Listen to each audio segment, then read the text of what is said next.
Okay, so good afternoon, everyone. Today I'm going to be talking about Flint. It's oh, I'm sorry. Before I should introduce myself, my name is Jose Luis Ortegon, and today I'm going to be talking about Flint, which is it's a documentary that's based on one of the most successful cities in the country, and well, basically, it it focuses on how poverty and crime has increased. Well, the relation between poverty and crime, which has been a great influence for the impact of this society. Okay, so basically, Flint is it's a town that's in Michigan. It's well, it was one of the most important towns for General Motors. They had the vehicle industry was booming back in the time, back in the day. But in the past few decades, well, the vehicle industry it dropped, and so did the community. Like basically, well, now you can see like all the houses empty, like all the all the shops they're closed, and well, that's had a great impact for the society.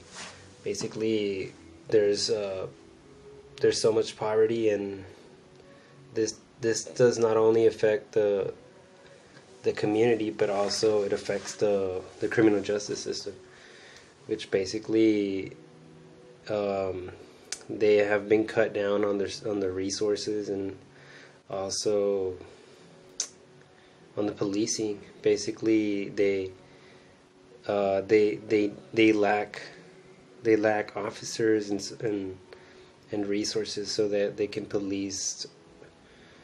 um, they can police correctly.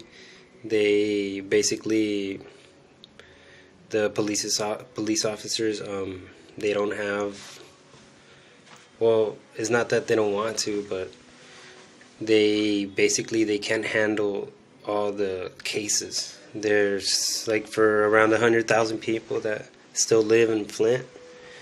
They have cut the police officers like almost two-thirds. So basically, if there used to be like a thousand, now they have like 300 police officers. And this has caused a great impact, and a great impact for crime rates. Basically, people are getting away with crimes, and no matter how hard the police officers try to solve a case, or to get to the or to help the victims, well, basically they there's not much that they could do. Town, Flint, it used to be a very successful place. People were pouring from all parts of the country. They, I mean, it was a really, it was a medium class city. Basically, people that lived there were they had good incomes, and well, now we because of the great corporations that closed, well, people have lost their jobs, and now we're seeing these problems, which have which affect the communities really bad. Uh, if you think about it, on major issues that this town is going through right now is the lack of police. People in the community, they have gathered together to discuss about the issues and the problems that have been going in this town. And basically, what the people said is that there's a lack of presence, uh, because there's so few police officers. Well, basically, criminals have taken advantage of this. they know that the capacity of the police force is low, so basically they have been doing whatever they want. They have taken control of the city, and well, people are afraid. The citizens are they're afraid. They don't feel comfortable anymore, and basically, well, the conditions are worsening. They're becoming harsher, and the crime rates are an increase. You can see shootings and aggravated assaults, all sorts of crimes, and well, basically criminals are getting away with this. So if we go back to the rise of the warrior cop, we can see how such. Well, we can relate how back in the day. Well, one of the greatest accomplishments is that the militarization in the forces, which going to the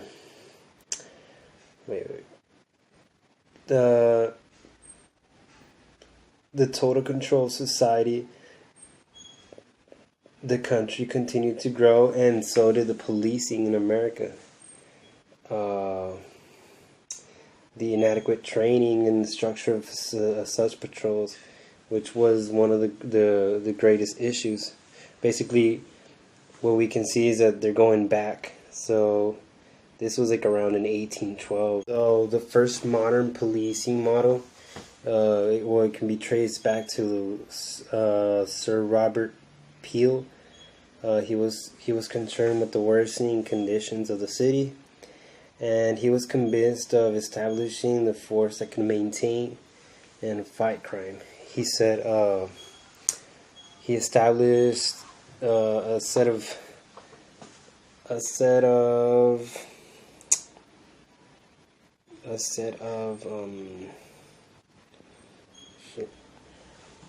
He was convinced of establishing a police force that could maintain order and fight crime. He set a priority set of conducts a policeman, and was convinced that police force should not act as military. Well, instead of this, he thought that they should focus on fighting crime and serving citizens. Well, basically, like in Flint, it's neither or. There is not militarization, nor is there a sufficient police force. We can see also, we can relate this also to the importance of Vollmer. And back in California, he restructured policing to a more professionalism, and he also implemented the technology and facilitated policing. He knew that crime rates were going to continue to rise, so that's why it was important for him to restructure the policing. Okay, so basically, right now, one of the most important issues that the police chief has in this moment is to restructure the police force of the city. He tries this by he does this by hiring new cadets and by implementing newer drug policies. Back in the day, when there was more resources, this city it had a lot of drug crimes, and it had more, and basically more successful cases, because now drug crimes and drug rates are still high, but the problem is that there's insufficient police forces. If we go back to Jim Crow's and we relate this to to slavery or to blacks, we can see that is not an issue that's going on in this city. Basically, the problem here is that it's equal among all citizens. Yes, the acts of the civil rights of 1964. Well, it did dismantle this Jim Crow's, but what we're seeing right now is that poverty is a main influence for crime. If we were to see if the city of Flint had the sufficient resources, this would dramatically help the crime rates in this town. If, for example, if the police chief had more resources to fund a new drug program that can help fighting crime. Basically, one of the most important or more influential aspects towards the crime rates of the city are related to politician. We can see how politics has divided the city and has not also affected citizens with their actions. Because of politicians, they have created other problems besides crime rate. They have a major issue with water contamination with lead, and this was also a man-made decision which was done through politics.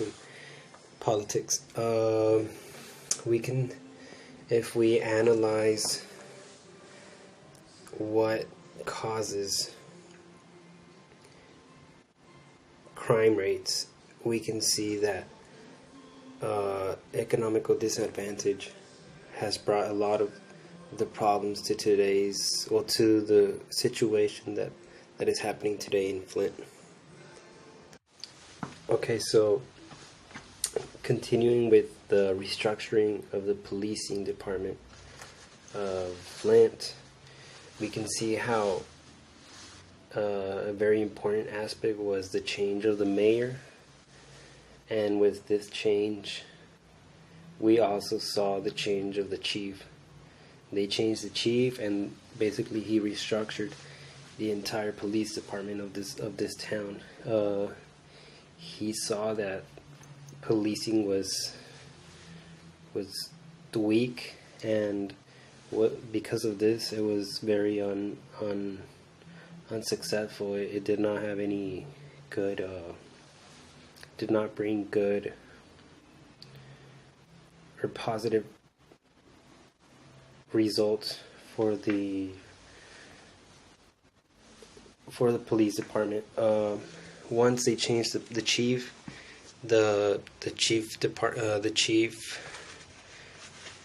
decided to create a group. He called it the ACCTT,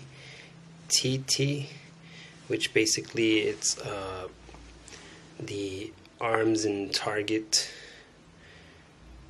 They focused on certain areas of the community where crimes were being committed, and this represents a form of direct militarization, which it involves using military policies within policing.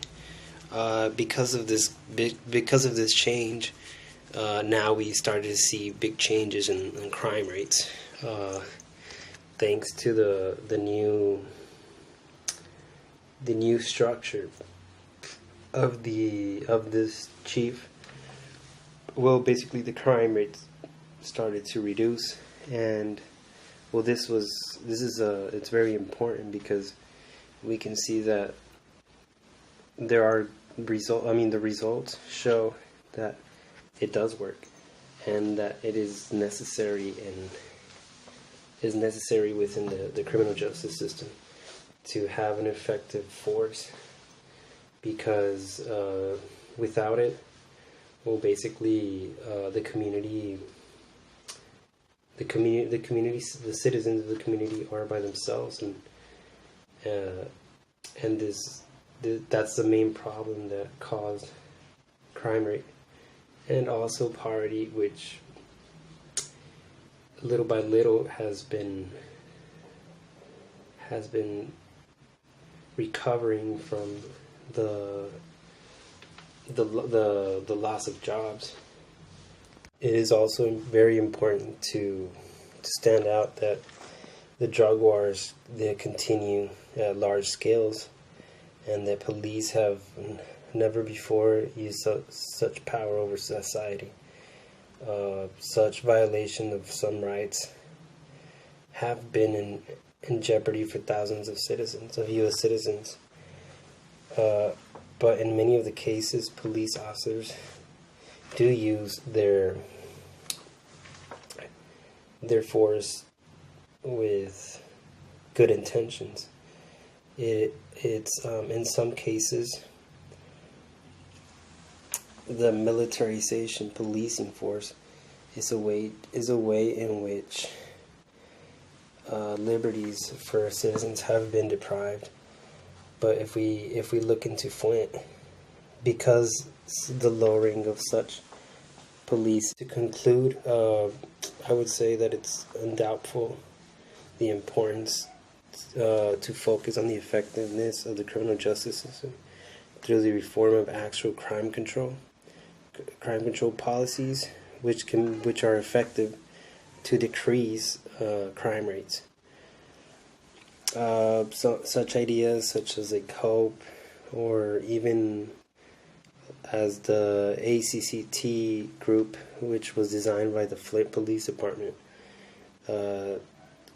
which are focused on tougher gun control, drugs, is a way in which experimenting can help to decrease criminality in our country. When talking about lower punishment versus deterrence, the main difference is the benefit of the offenders, so they can be straightened up to be part of the society. Again,